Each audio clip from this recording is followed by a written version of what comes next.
From Unity of Houston, Texas, this is The Awakened Life with Reverend Howard Caesar. Unity is a non-denominational spiritual community providing a positive, practical, and progressive approach to Christianity. Let's join the service in progress now with Reverend Howard Caesar. So I have a story about a priest, and the priest's name was Father Murphy. And he walks into a room of men in Donegal. And he says to the first man there in the room that he meets, he says, do you want to go to heaven? And the man said, I do, Father, I do. And the priest said, well, then go stand over there against the wall. And then he went up to the second man he came to, and he said, do you want to go to heaven? And the man replied, certainly, Father, certainly. And he says, then go stand over there against the wall. And then the priest went up to O'Toole, and he said, O'Toole, do you want to go to heaven? And O'Toole said, no, I don't, Father. And the priest said, I don't believe this. You mean to tell me when you die, you don't want to go to heaven? And O'Toole said, oh, when I die? Yes, I thought you were gathering a group to go now.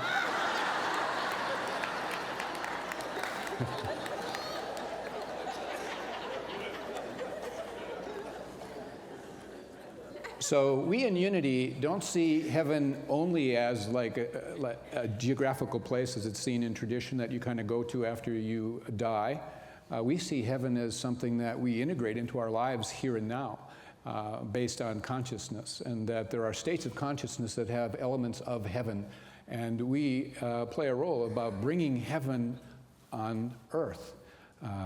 It is a state of consciousness, and even a couple of popes back spoke of exactly that. I was criticized for it a bit, but he said part of life is to bring a bit of heaven into your experience now. And so Unity is very much about that, and building that into your consciousness. And so we could very much say that every Sunday we gather a group to go to heaven. Because that's where we're trying to take you, and to build into your consciousness that whole idea. Lord's Prayer says, thy kingdom come on earth as it is in heaven. Okay, so we're here to grow spiritually, and I think we all know that. We're here for a special purpose. It's not by accident that we got here. And we have to admit at some point that there's a divine plan that is unfolding in our life based on our consciousness and life itself. We're here to reach for higher states and to do the work that leads to experiencing greater depths of freedom and peace and love and joy. And so Jesus said, follow me. And when he said follow me, he didn't mean like down this road physically. He didn't mean to the grocery store or something like that. He really meant to follow me into these higher states of consciousness. Build your inner world. Follow me into that inner world and that inner state. And that was what he was really trying to teach. And so we're here in this life, to learn how to internally master all that we come to face externally in this world. Regardless of what we encounter, we are here to be what God created us to be, to show up in that image and likeness as much as possible. And really, we are all really meant to be happy. You know that? I don't know how often you are really happy, but God wants us to be happy. We are the healthiest and most spiritually evolved if we're happy. There's something called bliss, and it exists. And so that's where we're supposed to head. We're all in different stages and different states of consciousness, certainly. Different states I like to refer to as different states of being asleep spiritually and being awake spiritually. And some are really on a faster pace than others because they're more conscientious, they're more intentional, they're more in pursuit of doing those things that allow them to progress and advance and awaken and move and clear. A lot of life is about clearing the old and bringing in the new. There's a story about a veterinarian that was serving in a rural area, and this vet was called to examine a 10-year-old Irish wolfhound named Belker. And the dog's owner, a husband and wife, and a little boy, 4-year-old Shane. They were very attached to this dog, and unfortunately the vet examined the dog and determined that it was dying of cancer, and also determined that there wasn't anything he could do for the dog, and that he said that he would put the dog to sleep there at their home in the comfort of the home if they wanted. And so they decided they would do that, and they would do that the next day.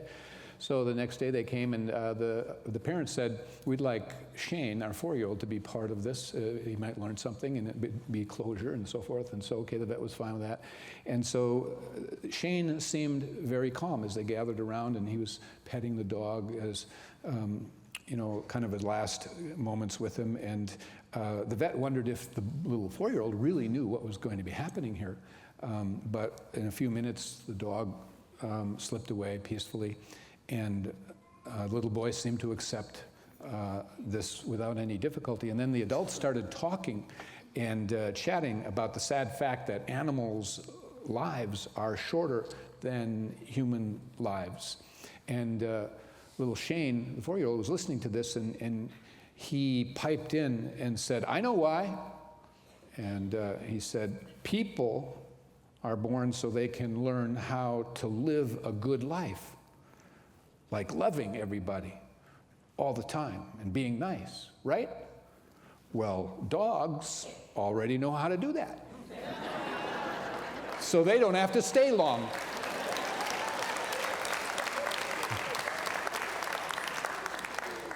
So we can learn from our pets and our pooches. We had a guest come over yesterday. He brought his little 11-year-old, a cute little, 11-month, excuse me, thank you. My wife helps me out so often, so many ways. 11-month, yes. It ruined the story. But really, we were babysitting our granddogs, and so there's 2 dogs there that are our youngest daughters, and we were just taking care of them for the day. And so anyway, the fellow that brought the child over to visit, he is a dog trainer, and so he was saying, sometimes a trainer has to be harsh on the dog and, firm and all that. And he said, but a dog will never stop loving its owner. It never will. It just doesn't. It has that unconditional love. And if we could learn from our dogs, really, there's something to be said there. I don't know. But we are, here to purify our consciousness and to purify our mental, emotional states, and to move into really that higher nature that exists within us. And we meet up with difficult people at times. We meet up with difficult situations, challenging situations, but that's the curriculum that we face. And we have to learn what we haven't learned, and we have to learn to make new and higher choices, and that's a part of life. And one of the higher choices that we have to learn to make as we move on our spiritual path is really to learn to live in the moment. If you're going to progress spiritually, it is really learning to live in the now. Obviously, there are 3 time frames in which we can live our life: the past, the present, or the future. And I heard somewhere or read somewhere to think of it like this. It's like a highway built along the ridge of a mountain. That's being in the moment. And the past drops away on one side, and the future drops away on the other side. And this highway, called now, winds along through this ridge of life between the 2. And that we are to follow that higher ridge all the days of our life if we can, and to live in the moment, really. And that's what the spiritual path requires, is to live in the now. And there is really essentially no other route spiritually than to be really in the moment. That's where you are most creative. That's where you feel and experience the fullness of life. That's where you connect with the divine, is in the moment, in the now. There is a drop in elevation of consciousness, really, when we are too much into our past mistakes, and into even the good times that are gone by. And we are also in kind of a drop in elevation of consciousness when we slip and slide down from that ridge into anxiety and fear about the future. And so life takes on this heightened quality when we learn to live in the now, and not in some idealized past or a hoped-for future. And so the now is really a precious possession that is given to us, and it's a powerful place, and we either resist it or we learn from it. And so how we react to things that we face in the now and in the now moment really determines whether we're riding high on the ridge or whether we're slipping and sliding into one of the lower areas. And so we're here in this life to learn how to find our way to higher ground. And to ride the ridge, it requires that we develop and be devoted to an inner life. That has to be important to us if we're going to progress. And one of my favorite verses is taken from John, the Gospel of John, chapter 5, I think verse 17. And it's where Jesus says, "My Father worketh even until now, and I work." My Father worketh even until now, and I work. And this was said right after Jesus had healed somebody. It was on the Sabbath, and the establishment was giving him a bad time. And that was his response: "My Father worketh even until now, and I work." And that's a great truth, and that's something really to embrace. And that is that the infinite is saying that the infinite is always there, always working in the now. Okay? It's not like I'm on duty, I'm off duty. It's not sometimes. It's like the infinite is always there, okay? And what Jesus was saying is, "My Father worketh until now," always. It's in the now, in the now, in the now. "And I worketh." And it's very important. The first step for all of us in the process, really, is to seek assistance, to ask. Ask and it shall be given unto you. Seek and you shall find. Knock and the door will be opened unto you. We have to be willing to ask more and to seek more and to knock on that door of a presence and a power, being in the moment and drawing that in. We need to know that the Father works in the now. And the question is, do we work the work of God? Do we ask for assistance? The Father worketh even until now, and I work. That's a big question. Are we working to draw on the Father in each moment? Very important. There's a true story, actually a true story about a girl, and this came to me I think it happened in 2000 or 2001, somewhere in there, and her name was Diane. It's not my wife. It's not a story about my wife, Diane. But she was a university student, and she was home for the summer, and she was already a kind of a centered person spiritually. It was like a spiritual university or a Christian university, and so she was prayed up. She was connected to God, and she was home visiting her friends for the summer, and they were catching up on their school year and whatnot, and at somebody's house, and then she was walking home alone. And so when she walked home alone, she just said a little prayer so she wouldn't be afraid, asked God to keep her safe. And as it was just a number of blocks that she had to walk. And she saw an alley, which she remembered was kind of a shortcut, and so she went down this alley, and as she went down, she noticed a man. As she was about halfway down the alley, there was a man standing at the end, and so she got a little uneasy. And so she said again a little prayer that God would protect her. And she had this feeling come over her, like really a calmness. And she said almost like there was somebody with her as she continued to walk and walked right on by the man and went safely home. The next day in the news, she learned that a woman had been raped in that alley about 20 or 30 minutes after she had passed through there. And she wept, she thanked God, she was overwhelmed. She decided to go to the police station and see if she could be of help to this woman. And so she went there and told them her story, and they asked her if she would be willing to look at a lineup to identify who the man was. She said she would, and she did, and she immediately picked him out. And when they told him that he had been identified, he kind of broke down and confessed. And then the officer thanked her for coming in and asked if there was anything that he could do for her to support her. And she asked if they would ask the man one question. She was curious as to why he had not attacked her. And so the policeman went and asked him, and his answer was, because she wasn't alone. She had two men walking beside her, one on each side.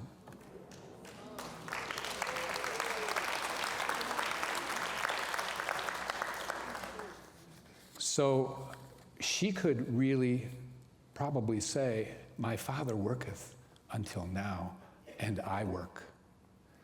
She was smart enough that whatever comes up, I'm going to be connected to the divine. I'm going to use that universal energy, that presence and power that is there to help me. I'm going to engage with it on a regular basis. I'm going to do the work because my Father is always there and will worketh in the now if I'm willing to be in the now with the Father. So we sometimes can't understand some of these workings and miracles, really, why and how they happen that support us, but we have all been supported in ways we don't realize we really have. And I've heard lots of stories of this, like this from people. And of course, you've read them as well. But there's a Bible story that involves Jesus that is quite powerful for me and also has been a favorite. And it carries the idea of the Christ, this higher self that is the essence of us, and this supreme power that is always present. And you know the story. It's found in Matthew 8, and it's really where Jesus enters into a ship with his disciples, and they're on the water. And here's how it reads. It goes, "And behold, there arose a great tempest in the sea, insomuch that the ship was covered with the waves, but he was asleep. And the disciples came to him and awoke him, saying, Lord, save us, we perish. And he said to them, Why are you fearful, O ye of little faith? And then he arose and rebuked the winds and the sea, and there was a great calm. But the men marveled, saying, What manner of man is this, that even the winds and the sea obey him?"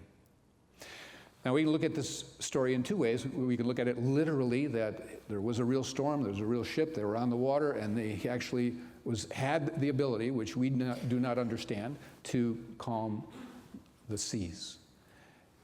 I believe that. But I also believe that metaphysically, there's a truth in here that is there for us down through time. And the truth is that we all have times, or come to times and places, when the sea of life gets stormy and we are being tossed about by the winds of adversity in this life. We've had times when everything seems to go wrong, everything seems to be going against us, it's just not working, or we're in fear, so much fear we may be ill and we think we're going to perish, whatever. But it's in those moments that we need to remember that Christ is in the ship. Christ is in the ship. You're the ship. And when we are in this consciousness of a Christ within, which is really meaning your true essence, you are the temple of the living God. There is a part of you, a dimension of you, that your life is about waking up to and realizing that is always there, and it's of supreme power, and it exists within you. It indwells you. It's a part of you. In India, they call it the Antriyaman, the indwelling God. And when we call upon this higher nature and awaken it, the result is peace, calm, harmony, freedom, happiness, all of that. We are the ship and we travel the sea of life. The Christ is always in the ship. The higher self, this true spiritual essence, our true spiritual nature, the Spirit of God is always with us. We can call upon it at any time. And then there's a great calm and there's a peace when we connect to it. And the Christ is never asleep. And that statement in there, that he was asleep, is a metaphor. It is not the Christ that is asleep, but our own consciousness of the Christ, our own consciousness of this dimension of ourselves that has been asleep, that we have to awaken.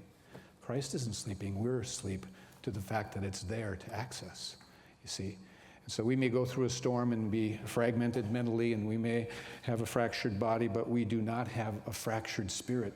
Basically, the spirit of us is whole and complete and perfect. Now, that's the dimension of us that is of God. And humanly, we're trying to lay that over the top of us in life. That's the opportunity with choices and decisions and inner work and personal awakening and clearing in consciousness. We begin to tap into a dimension of ourselves that has always been there. That's the journey. That's part of our purpose in being here. It is a very, very profound thing to begin to identify with our wholeness, our completeness, the spirit of us that is whole and of a supreme power inherent.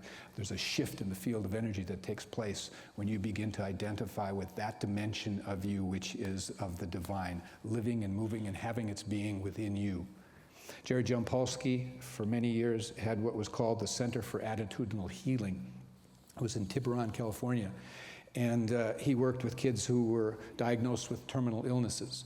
And they found in working with the kids that the kids learned to identify with their own spiritual self. with their own spiritual beingness, their spiritual nature, rather than identify with what was going on in their body. And the kids began to write and draw pictures and speak about health as being inner peace.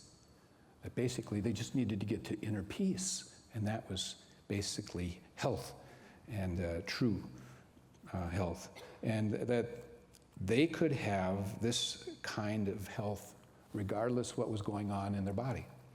And so they found that there were many spontaneous remissions and healings that took place in these youth for periods of time or completely. And those who did not have this found a kind of freedom in the midst of what they were facing and dealing with that medication could not really provide.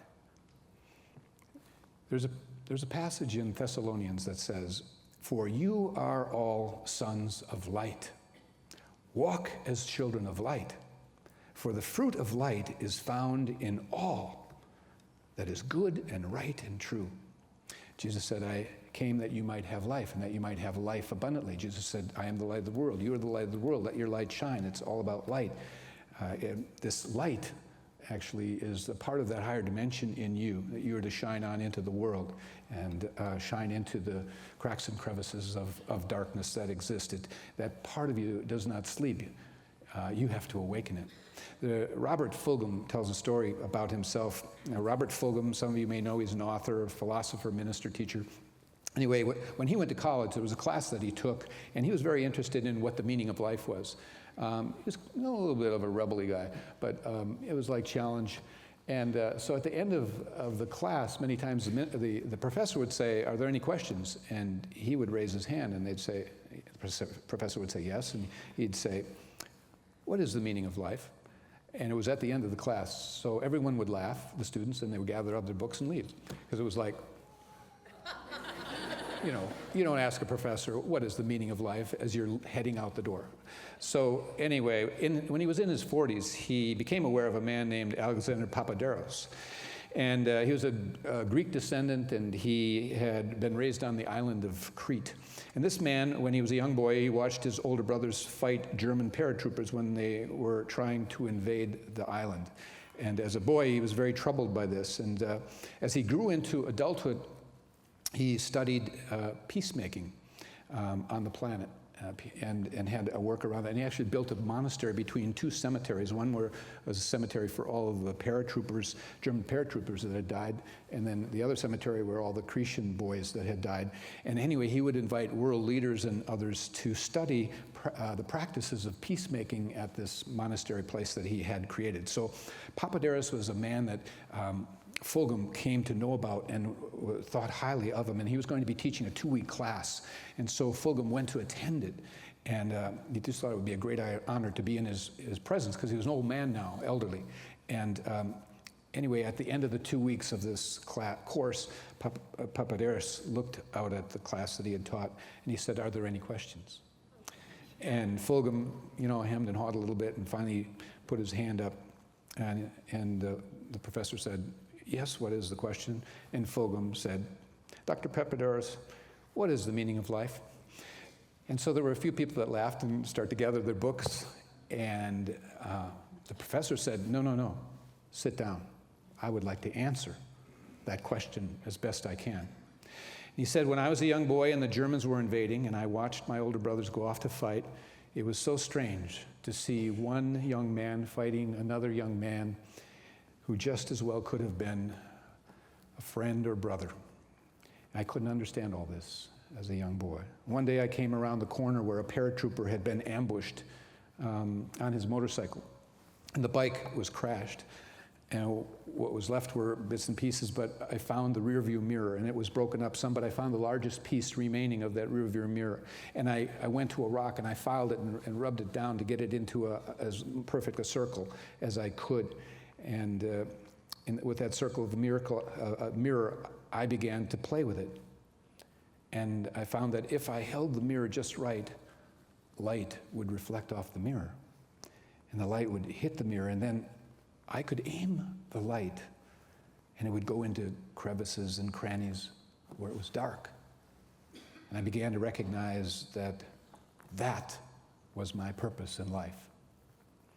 to hold myself just right in such a way that I could get light to go into dark places. And then he said to the whole class gathered there, he said, we are all a fragment of a mirror, of a universe, of a God, whose size and shape we do not know. But as a part of this presence, we are essential to its wholeness. And as we hold ourselves just right, and we get our thinking aligned, and we get our practices aligned, we too can shine light into the dark places. End of class. And so I say to you here today, we're here to learn to internally master what it is that we face oftentimes externally. Not just master the external, but also the internal. That's part of the inner growth. We are here to enter higher regions of consciousness. We are here to calm the storms in the seas of life that we encounter. We're here to awaken awareness of this Christ, this higher self, this essence that lives and moves and has its being in each and every one of us. We are here to be a light in the world. The Father works even until now, and I work, and you work, and let us work. God bless you. Go be light in the world.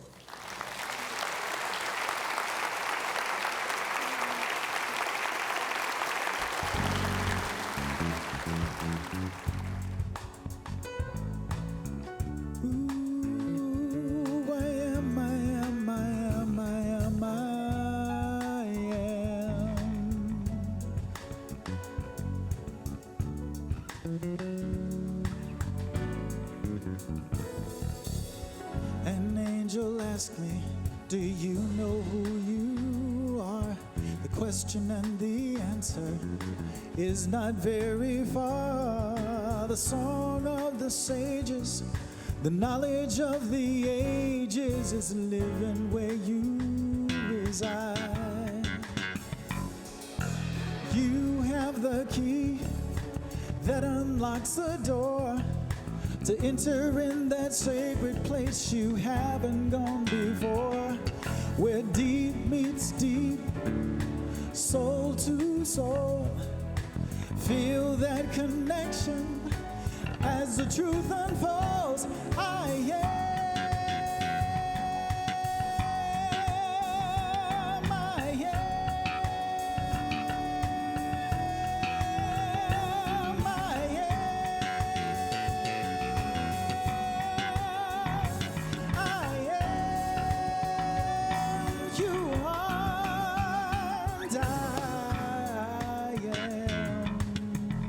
Thank you for joining us for today's message. We invite you to be with us again next Sunday. Unity is inclusive, welcoming people of all walks of life in dignity and love. We believe that love, strength, and goodness dwells within you. May we all live in unity with God, humanity, and all of God's creation. And remember, as Reverend Caesar says, life is meant to be good.